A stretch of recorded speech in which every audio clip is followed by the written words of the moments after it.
All right, Fresh. Let's go to our game of the week here in early bowl season. And folks, you know who we're going to.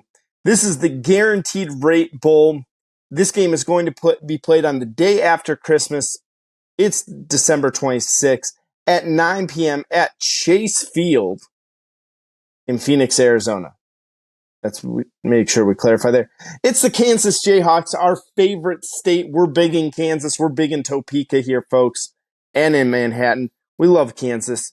And one of our favorite places to visit, the UNLV Running Rebels. They're 9-4. Kansas is 8-4 on the season here.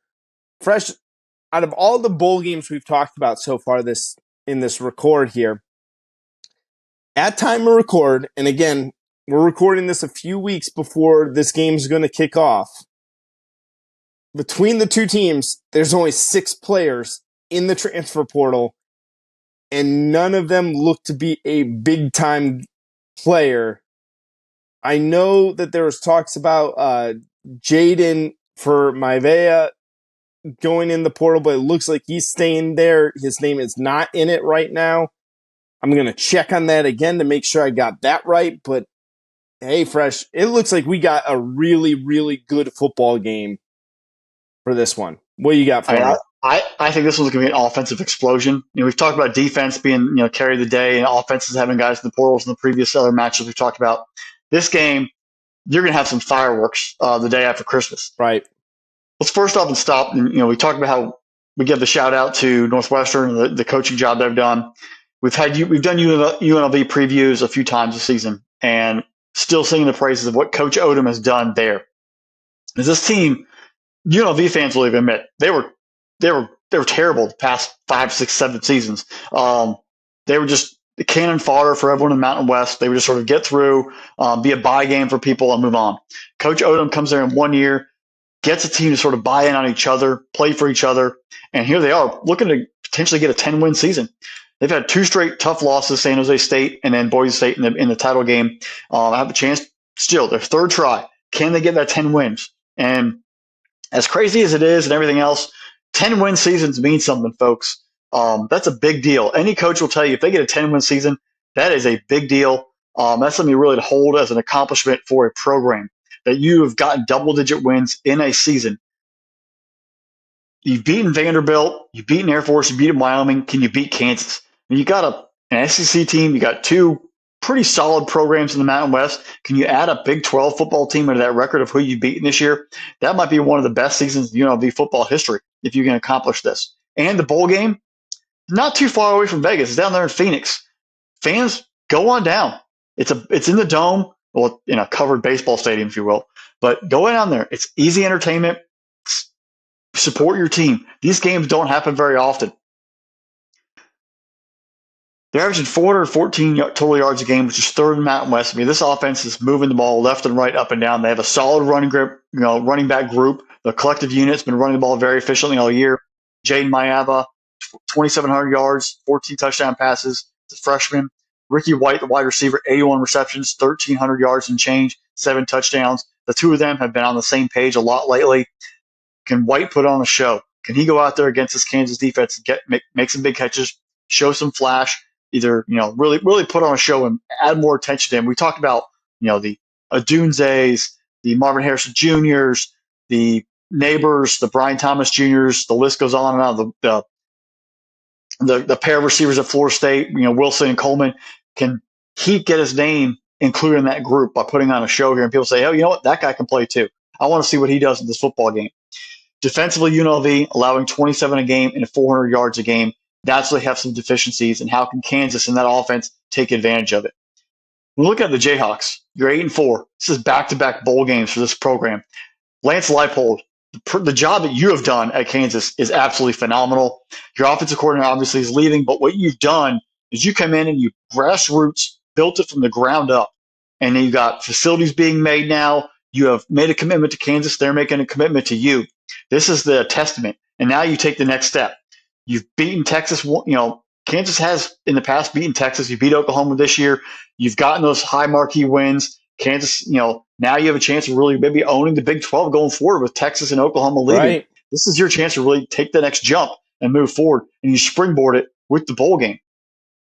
You had 3 losses by single digits to Oklahoma State, Texas Tech, and Kansas State this year. This team still has to grow. Can you find a way to get over it? Obviously, injuries with Jalen Daniels not being fully healthy at all this year, but being filled in very nicely for him. The last time this program has won 8 games was in 2008. So it's been a minute since this team's had this much success. Even going past that, they haven't won more than 8 games since 2007 when they were 12-1 and went to the Orange Bowl. And folks, just to put some really time on that, Haps and I were seniors in college in 2007. So that's how far back this goes and how long it's been since teams had significant success. This is rare for Kansas. But if you can go out here and get a 9th win and take it to the next step, recruiting, transfer portal, who knows what could happen next year and the year after that, because Daniels already said he's coming back. There's a lot to be had here for Kansas. Can you go out there and take advantage of this and get yourself a bowl win and cap off another magical, successful season and continue to build and grow this program there in Lawrence, Kansas? It's got to be a Bean and Devin Neal show. If the two of them show up and show out, I really like their chances, especially in an offensive explosion. Defensively, you're allowing 377 a game, and it's 4th in actually the Big 12. Can they show up? Can the guys make some plays and get off the field against UNLV? I think we're going to see a lot of points. Over-under, last I checked, was 64.5. I'm taking the over. I think we're going to see a lightning effect here. I don't think Kansas covers the 12.5. I think it's a big number, but I think they win by a touchdown. We're going to have a lot of fun. This game's going to be very entertaining. This is one where you sit back, you have leftovers from Christmas, and you sort of have a couple of extra beverages and chill and enjoy it. You're going to see a lot of fun, a lot of cool playmakers. But I think Kansas wins by a touchdown in the end. Right, Fresh. I'm with you on this, and I really am happy that this game is on Tuesday night, not Monday night, so it's not going up against the NFL. I think you're spot on. I'm excited for Kansas. Let me even think about this. If I'm a Jayhawk fan, and Rock Chalk Jayhawks for what they've done this season, and for 2 reasons. One, Jayhawks fan, if you're watching this, thank you for supporting us. You guys have been phenomenal supporting this podcast. We joke that we're big in Kansas, but we make that joke because of how well the Kansas fan bases, Kansas and Kansas State, has supported this podcast by watching this. And if I'm a Jayhawks fan, though, how excited am I for 2024? Oklahoma and Texas are gone. They're out of the Big 12. You got Utah coming in. Utah's going to be a problem for you. But I get Jalen Daniels. I get Jason Bean coming back. If Daniels doesn't work out, he is injury prone. I like having Bean as the backup there. Devin Neal, he's still got another year of eligibility. He could easily be back. Take a look at Lawrence Arnold, the leading wide receiver for them. He could be back. You take a look. There's a lot of talent, especially on the offensive side of the football, for Kansas to come back. Kansas gets to 9 wins. I'm not going to predict Kansas being like a recruiting powerhouse, but they could really start being a place where kids start to come and say like, hey, I want to play in Lawrence. I want to get like the opportunities there. And this could be the start of something big for the Jayhawks, because it's not just been 1 year. It wasn't like a 1 year flash in the pan and all of a sudden they've come back down to earth. No, we saw that last year and go, oh, you had a nice season, 6-win season last year. Build up on this, go to an 8-win season. You're improving and bringing back offensive players. Fresh, Kansas has got to be in the top 25 going into 2024. As for UNLV, I kind of want to say the same thing about them. The only thing I have an issue with UNLV is the fact that you're not going to get the opportunities Kansas is going to get. If you really want to make a name for yourself, you need to win this football game. And you need to win this football game big.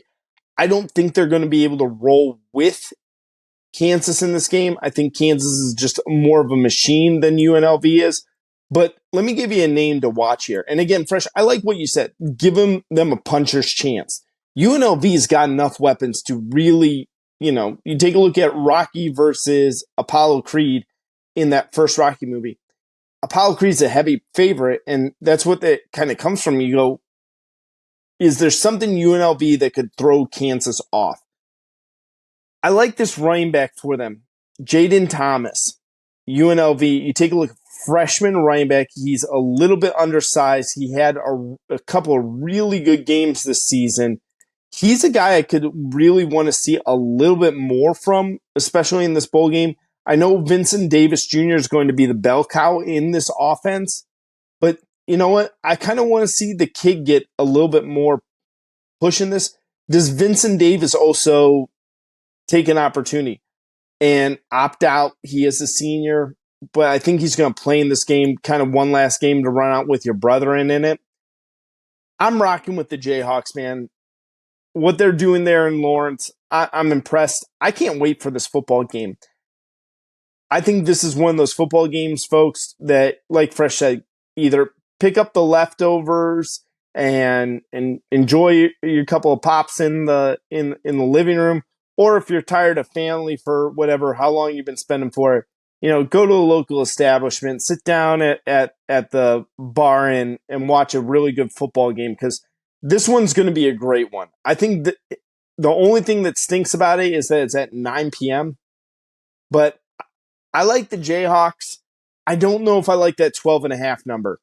I actually think I like it closer to 10. If this number comes down a little bit, if you get close to that 10, then maybe take the Jayhawks there. I don't like the Jayhawks by 12.5 in this, though.